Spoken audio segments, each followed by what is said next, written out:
to the podcast. What an honor it is to be joining with you again to learn, to explore, and to evolve really out loud with you via this form of this podcast. And today I want to touch on a topic that is unavoidable, I think, for every human being that walks this planet and is often a very misunderstood concept. And that is the one of forgiveness. You know, I don't know about you and how you grew up learning about the concept of forgiveness and what that really means, but my experience of forgiveness has always been maybe that kind of Roman Catholic version of forgiveness is that it's something that you ask for, and it's more like a repenting opportunity where you are asking for forgiveness for yourself, or you are seeking forgiveness from another, or someone is seeking it from you. And the form that it takes is one of kind of forgive and forget, like almost what you did is okay, it's all fine, let's move on. And although I think that there can be, some type of merit in that form of forgiveness, it's always left me feeling a little bit empty and maybe a little bit confused or distant from my needs being met in that form or process of forgiveness as it was presented. And so today I want to share with you a take on forgiveness that I have sat with for a while, and it's really transformed so many of my relationships. It's transformed the relationship I have with myself, but it's also transformed the relationship I have with the experiences that I've had in my life. And I don't know which spiritual teacher actually shared this take on forgiveness, because I really would love to credit them. So once you hear it, if you know who it is, let me know and I'll, whack it in the show notes. But when I heard this take on forgiveness, it changed everything for me. So I want to unpack it with you and maybe give you an opportunity to explore forgiveness in this way for yourself. What I heard that has stuck with me was that forgiveness is just accepting that things happened the way that they happened. Forgiveness is accepting things exactly as they were. And for me, that freed up so much space, because it didn't force me into a place where I felt forgiveness was boxing away some of the emotional responses or the unresolved tension that I may feel towards a situation, a person, or something that I perceived happened to me. And so practically, when we think about forgiveness, it is this force, this energy that is ever present in our lives, because like I said before, we are constantly going to be called to that energy and that grace whilst we hold space for forgiveness.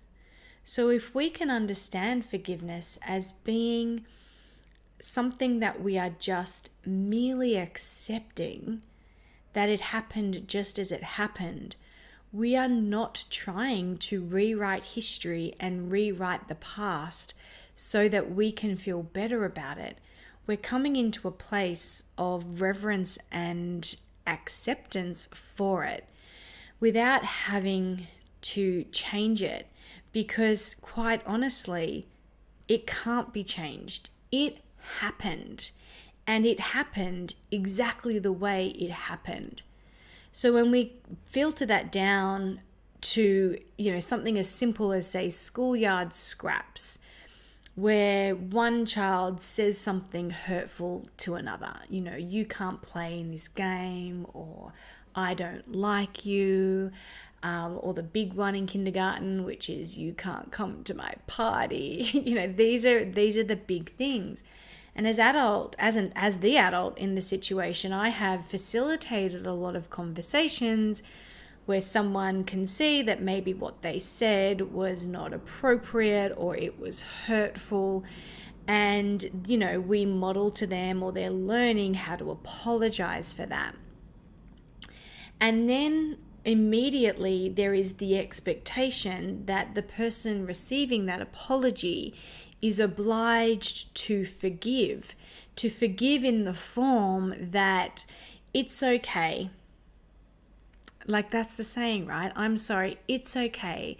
When quite frankly, it's actually not. Actually, those words hurt, or I still feel really hard done by, or I feel really offended, whatever it is. And I think this is where we maybe miseducate, and we can maybe re-educate ourselves as adults to view forgiveness in a different way.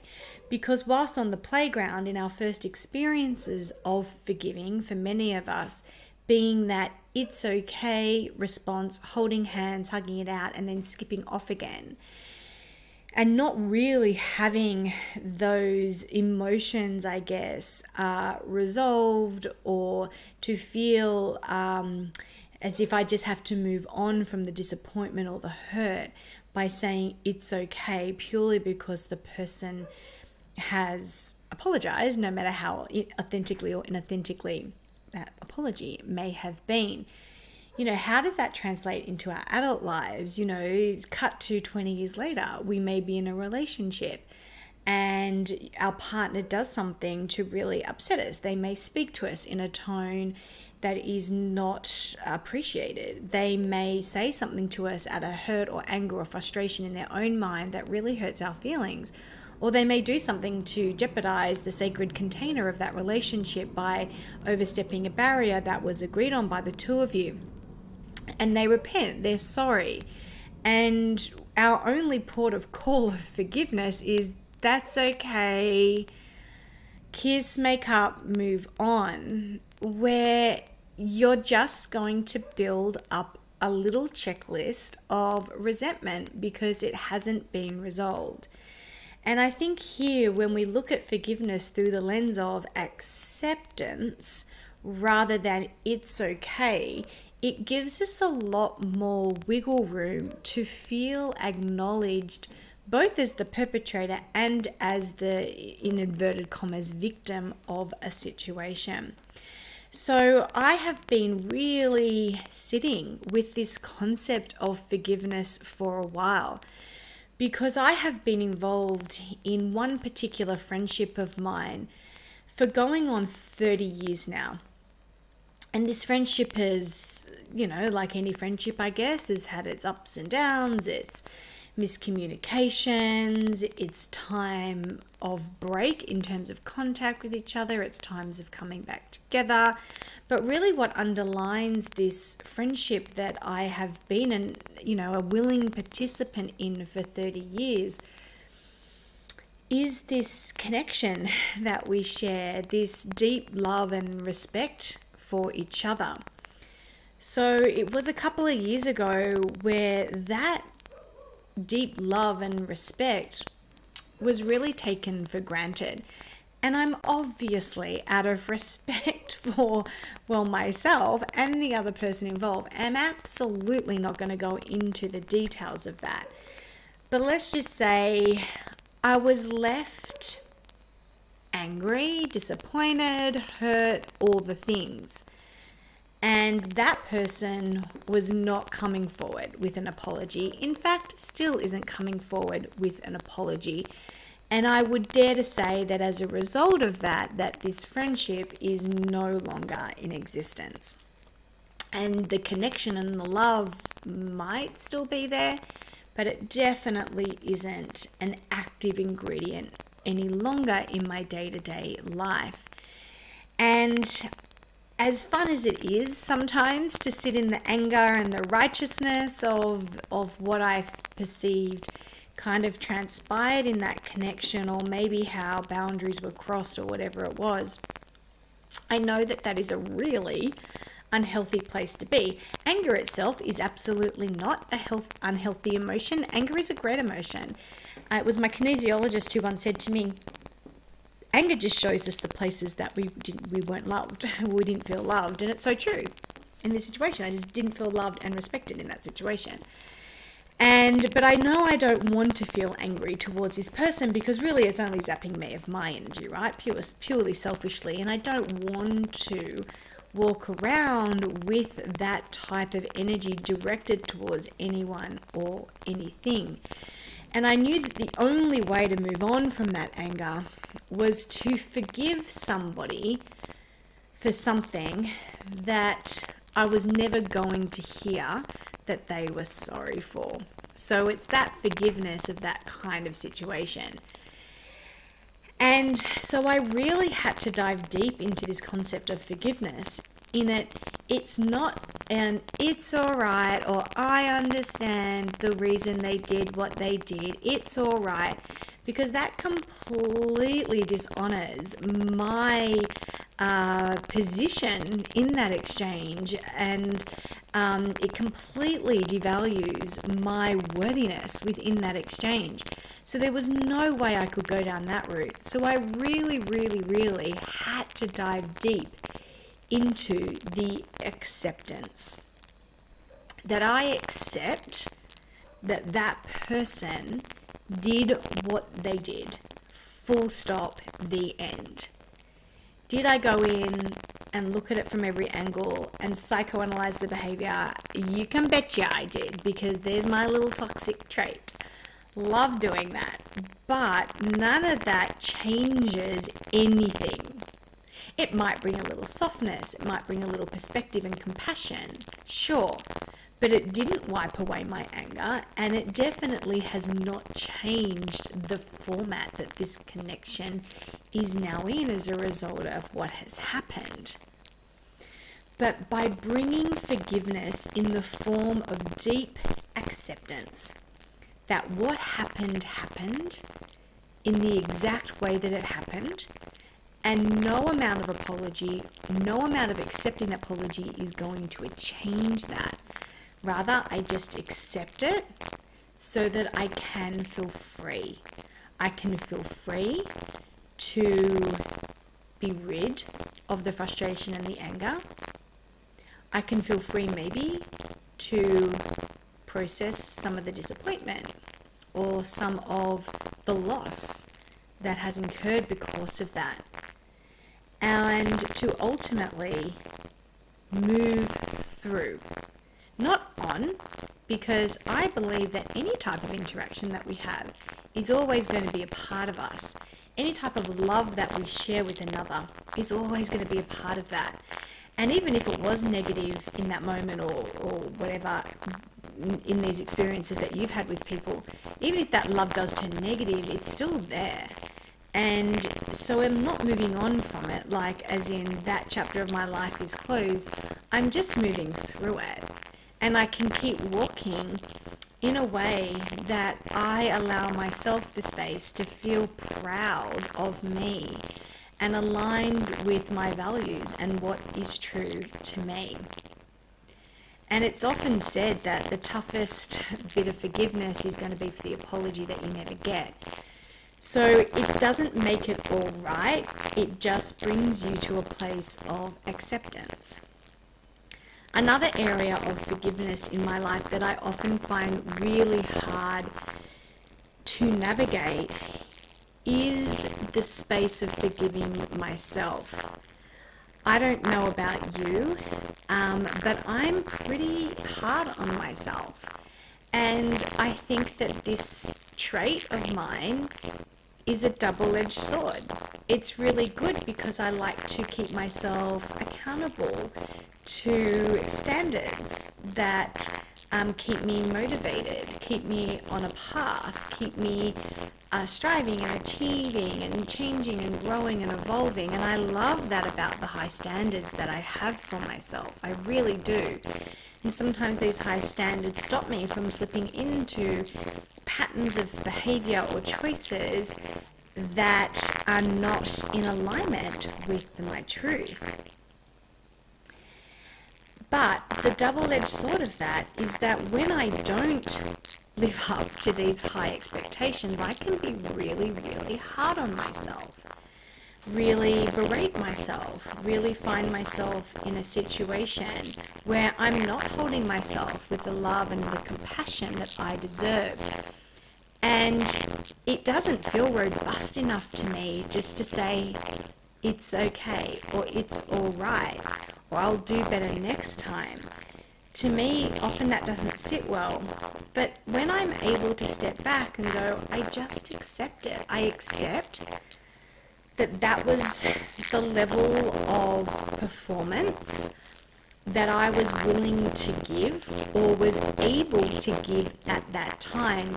It frees me from feeling any type of guilt or prolonged connection to being hard on myself in that situation.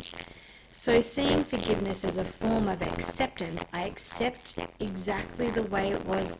I accept the way things happened as they happened, frees me up, brings me back into the present, and allows me then to truly know that the decisions I make now moving forward are not based on the harshness or the judgment I have of myself for the decisions that I made in the past.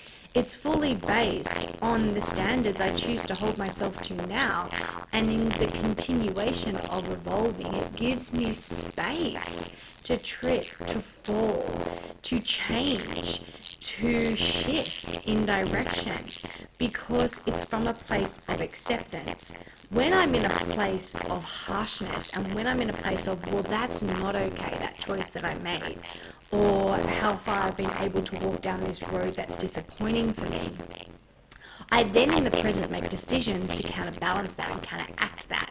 So the intention or the vibrational energy underneath those decisions actually comes from a place of dissatisfaction, of frustration, of loathing, or whatever it is, of disappointment. And if I go in with that intention, that energetic energy behind that intention, then I am going to recreate that. So simple example. It could be based, let's just say, on healthy eating. Let's just say I have a standard for myself where I eat a certain way for my body to feel really, really good. And I go through a phase where I'm binging eating a lot of junk food. And if I say to myself, oh my goodness, not what you want and not what you know works for you. But I accept that you did that. And I don't even need to dive into the reason or justify it to myself.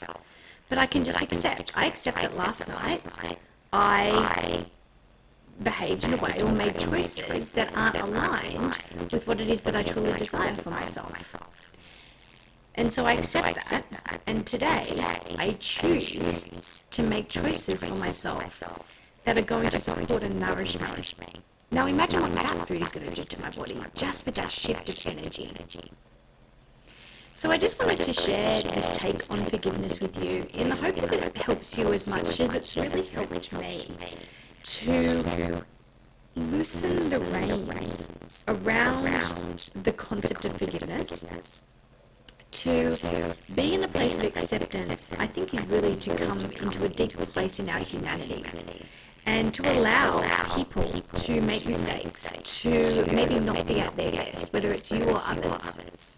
And to accept that that is going to be a part of life. And when I can accept that, I don't have to continue being poisoned by the occurrence. I can just accept that it's happened and move on with that knowledge, or move through it. As Wayne Dyer used to say, it's not the snake bite that kills you. So it's not the thing that someone said or that someone did. It's not the promise that they broke or the way in which you've let yourself down. It's not the snake bite that kills you. It's the venom. And the venom is that energy, those perceptions, that anger, that frustration, that grudge, whatever it is, that punishment that you allow to course through your energetic veins in the present, post-event. That will kill you. That will poison you. That will dampen your energy. So what if for a moment we could just accept that the snake bite happened? I'll just accept it happened. It happened exactly the way it happened. And from there, see to the parts of myself that I need to see to that were triggered because of that. Or find a way to love myself or that situation in a way that allows me to be free and not consumed by the venom that could so easily run into your veins. I hope that take on forgiveness has helped. If it has, I'd like to hear your thoughts over on the Facebook community page, the Light Path community. But for now, sending you so much love and light as you walk your magnificent path.